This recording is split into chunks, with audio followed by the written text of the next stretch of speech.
Era l'autunno del 1907, quando un gruppo di minatori, scalpellini e muratori, rientrati dall'estero, si riunirono con l'intento di costituire una società di mutuo soccorso, in quel periodo molto diffuse nel centro e nord Italia. All'epoca era sorta da pochi anni la Cassa Nazionale di Previdenza, ma non era ancora né diffusa né obbligatoria. Il confrontarsi nei luoghi di lavoro con altre realtà aveva fatto nascere l'esigenza di costituire una forma associativa che rispondesse ai bisogni concreti della gente, in particolare degli emigranti e degli operai. Consentire forme di prestito agevolato, garantire un sussidio a chi si ammalava o perdeva il lavoro o temporaneamente la retribuzione erano obiettivi pratici quanto mai utili per venire in soccorso dei ceti più poveri. La società venne formalmente costituita nei primi mesi dell'anno 1909 e intitolata Santa Barbara. Tale scelta probabilmente venne sostenuta dai minatori. In quel periodo molti di loro lavoravano in Germania, dove Santa Barbara era assai cara ai cattolici e protettrice dei minatori. Lo statuto approvato prevedeva l'esclusione delle persone contrarie alla religione cattolica e per l'iscrizione bisognava presentare un certificato di buona condotta e un certificato di sana e robusta costituzione. All'epoca il curato di coltura era Don Valentino De Marco, a cui seguirono Don Davide Burlon, Don Giovanni Campanerutto, Don Roberto Sarti, Don Silvio Cagnin, attuale parroco di coltura dal 1985.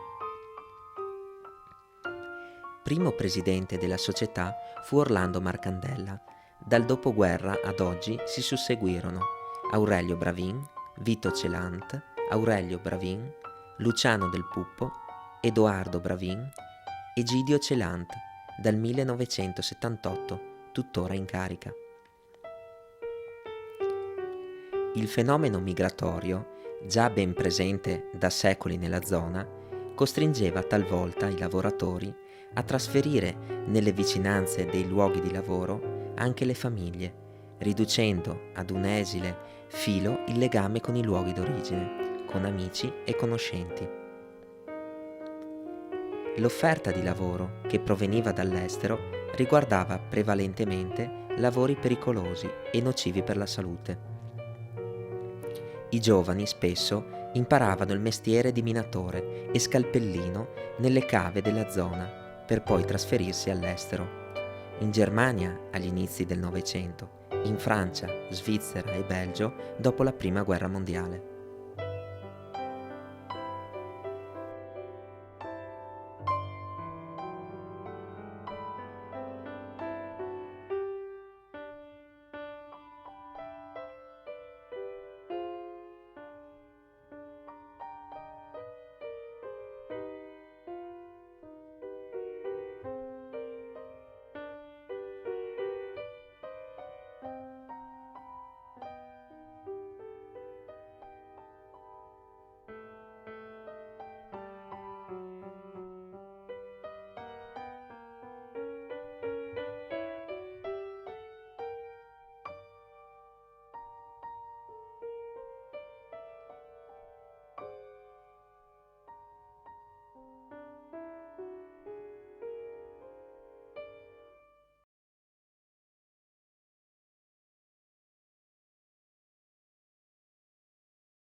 Quando Coltura e il Friuli appartenevano ancora all'impero austro-ungarico, molti si spostavano in cerca di lavoro all'interno delle terre asburgiche. Si trattava di un'emigrazione interna ai confini dell'impero che portava molti italiani, e tra di essi tanti colturani, a lavorare come muratori, manovali, fornaciai, sterratori, cavapietre, minatori, braccianti agricoli, attirati soprattutto dalla richiesta di lavoro che proveniva dalle grandi opere pubbliche e private che si realizzarono a partire dalla metà dell'Ottocento: strade, ferrovie, ponti, gallerie e così via.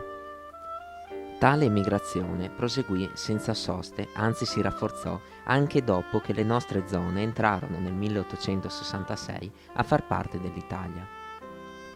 Per gli stessi motivi, molti partivano per le terre più a nord, diretti nell'attuale Germania, in particolare verso le ricche regioni settentrionali. Intorno ad Essen si stava sviluppando a fine Ottocento l'industria pesante tedesca, che richiedeva grandi quantità di ferro e carbone. Nelle molte miniere della zona trovarono lavoro e talvolta tragicamente anche la morte tanti polzenighesi, molti dei quali provenienti proprio da coltura. Numerosi emigranti nostrani si erano concentrati in particolar modo nella cittadina mineraria di Bottrop.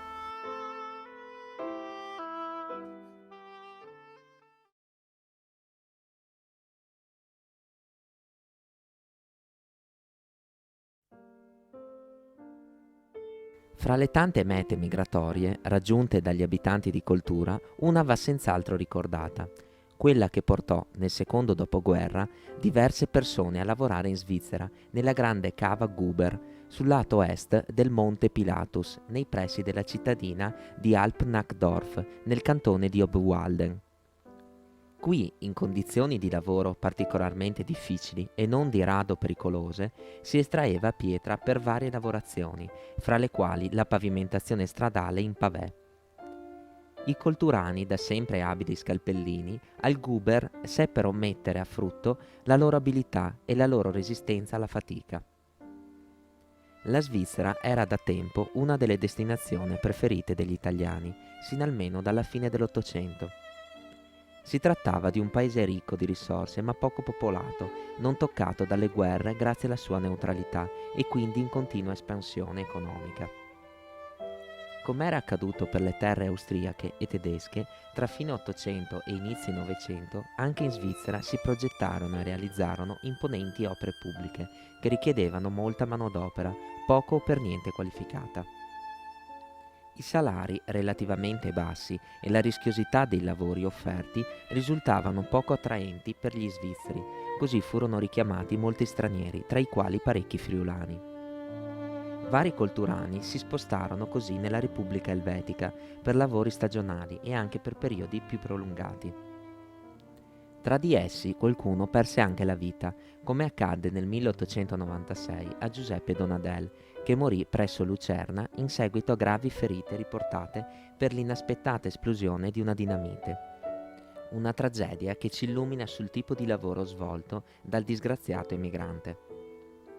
Anche dopo la Prima Guerra Mondiale, più d'uno partì da coltura per la Svizzera e ancor di più dopo il secondo conflitto. La Confederazione Elvetica continuava ad avere bisogno di lavoratori che accettassero paghe basse e mansioni pesanti, poco salutari, pericolose o comunque rifiutate dai lavoratori locali perché ritenute di scarso prestigio. Per chi in patria non trovava un'occupazione, come tanti colturani, i pesanti franchi svizzeri erano invece una calamita irresistibile e lavori come il minatore, il cameriere o l'operaio non parevano certo umilianti. Proprio all'interno di questa situazione va inserita l'emigrazione alla cava Guber.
Uno stato vasto e potenzialmente ricco, ma poco abitato, così si presentava la Francia alla fine dell'Ottocento.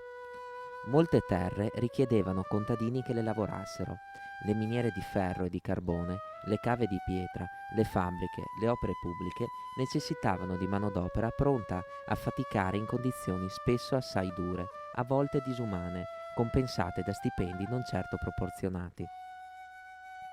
La vicinanza fisica, ma anche storica e culturale, spinse molti italiani a varcare le Alpi per rispondere alla chiamata.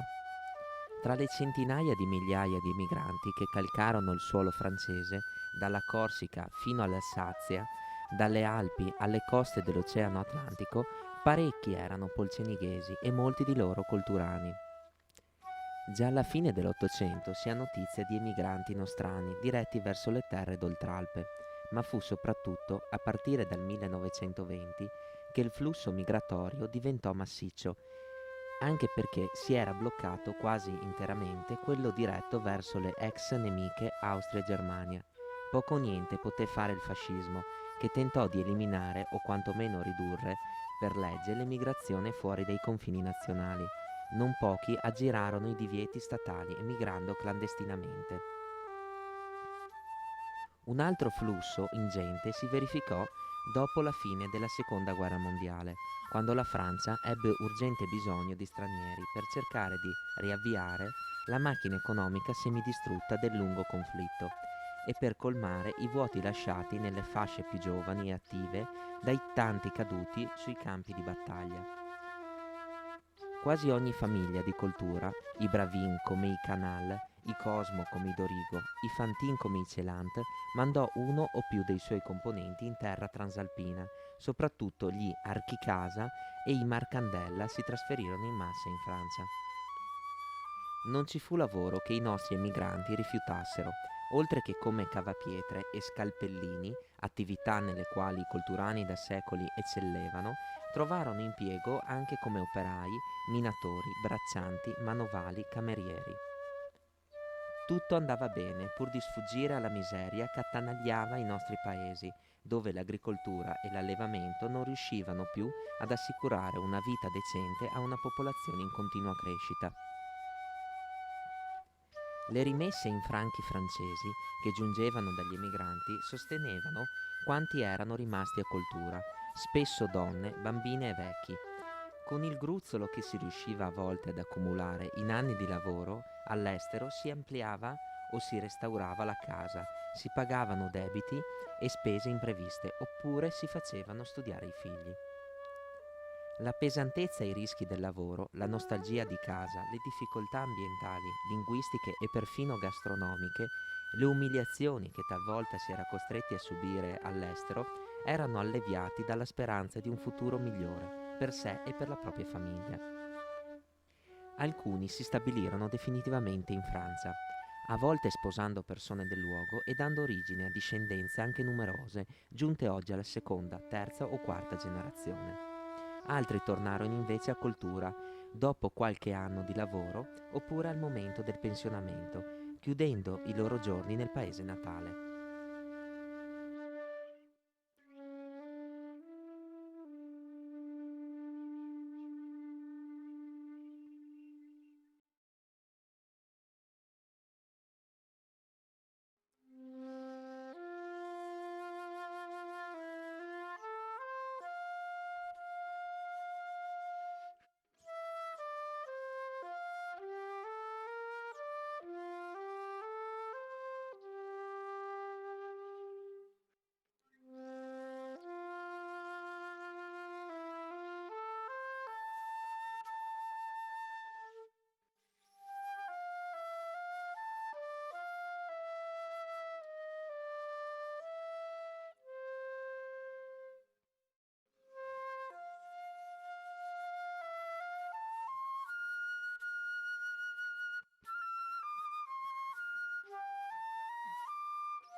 Un accordo tra l'Italia e il Belgio, firmato il 23 giugno 1946, prevedeva che il nostro paese avrebbe potuto acquistare una notevole quantità di carbone in cambio di manodopera. Una serie di manifesti affissi in tutti i comuni d'Italia sembrava porre fine allo spettro della disoccupazione, ma le condizioni di questo lavoro lo scopriranno i 140.000 partiti alla volta del Belgio a loro spese. Con loro partirono anche 18.000 donne e 26.000 bambini. Il centro di raccolta erano i piani sotterranei della stazione centrale di Milano, lontano da occhi indiscreti. Per essere dichiarati idonei bisognava affrontare 4 visite mediche, 3 in Italia e una in Belgio. All'arrivo in Belgio, nei vari luoghi di destinazione, vennero fatti scendere allo scarico merci. Questo popolo invisibile venne tenuto lontano dalle città e fatto alloggiare nelle baracche che durante la guerra i tedeschi avevano utilizzato per i prigionieri russi. Gli italiani non trovarono un clima favorevole da parte della popolazione locale. Lo ricorda anche Rosalba Baruffa nei suoi racconti. Quando con la sua famiglia raggiunse il padre in Belgio nel 1957, accompagnando i genitori a cercare un alloggio e conoscendo la lingua francese, ricorda che su alcune case vi erano appese dei cartelli con le scritte né cani né italiani, né biciclette né stranieri. Non osò tradurre ai genitori quelle scritte. Il lavoro si svolgeva anche ad oltre 1000 metri di profondità. All'operaio venivano consegnati una pala, una piccozza, un casco a bacinella dotato di lampada a batteria e via al lavoro. Nessun minatore era munito di maschera antigas.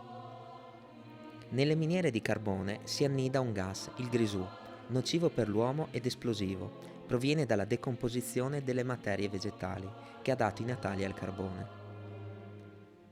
Per scavare le gallerie si adoperava la dinamite e, a mano che il labirinto di cunicoli invadeva le viscere della terra, il materiale veniva spostato da grossi cavalli da tiro. I minatori lavoravano a cottimo e ricavavano in media 3 tonnellate di carbone al giorno. C'è chi arrivò anche a 15 tonnellate. La paga oscillava fra i 200 e i 300 franchi belgi al giorno, sufficienti appena per vivere. Il salario era commisurato al carbone estratto, non al lavoro effettuato, quindi l'opera di puntellamento dei cunicoli non era calcolata. Non ci si fermava nemmeno per mangiare. Mentre il martello pneumatico continuava a perforare il sottosuolo, si addentava pane e polvere nera. Le miniere di Marcinelle erano state definite le più antiquate d'Europa. L'8 agosto 1956 accadde una delle più grandi tragedie minerarie del mondo. Quel giorno morirono 262 minatori di 12 diverse nazionalità. L'Italia contò 136 morti, il più giovane aveva 14 anni, il più anziano 54. Dopo la catastrofe le autorità furono costrette ad aprire gli occhi e si scoprì che estrarre il carbone a oltre 1000 metri non dava alcun profitto. La società, per contenere le perdite, risparmiava all'osso eliminando le spese di manutenzione delle gallerie, le cui armature stavano marcendo. Si risparmiava anche sul costo del lavoro, facendo scendere in miniera i ragazzi. Il processo che ne seguì si concluse con l'assoluzione della società mineraria e la responsabilità dell'accaduto fu attribuita all'addetto alla manovra dei carrelli. Un italiano, perito nel disastro e ucciso una seconda volta, non dal gas e dalle fiamme, ma da un'infame sentenza, afferma Enzo Natta sulla rivista Il Minatore. L'8 agosto 2006, a 50 anni di distanza, è stata ricordata la tragedia. Le migliaia di persone che vi hanno partecipato hanno ascoltato in silenzio i 262 rintocchi della campana a ricordo delle vittime.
a Santa Barbara, sorse ufficialmente nell'anno 1909.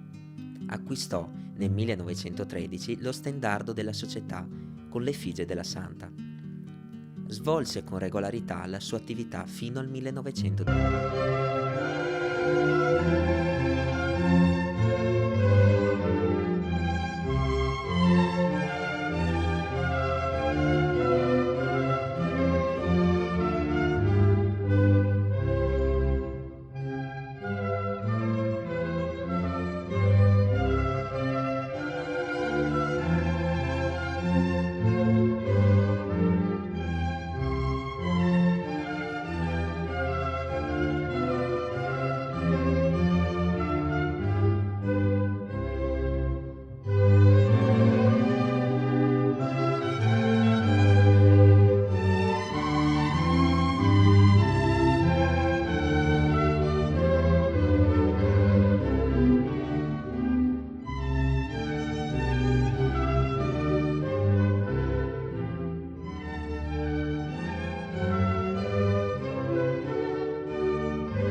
Sarà forse la curiosità, sarà forse la giuriva al mare contro quei contrabbandieri, là nel bosco dove sterminare quei feroci masnadieri. poco addosso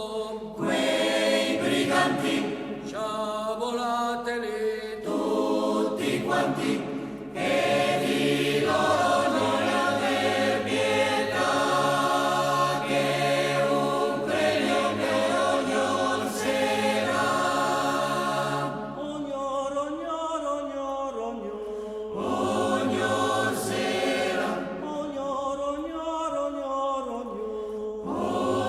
ogni sera, ogni sera, ogni sera, ogni sera.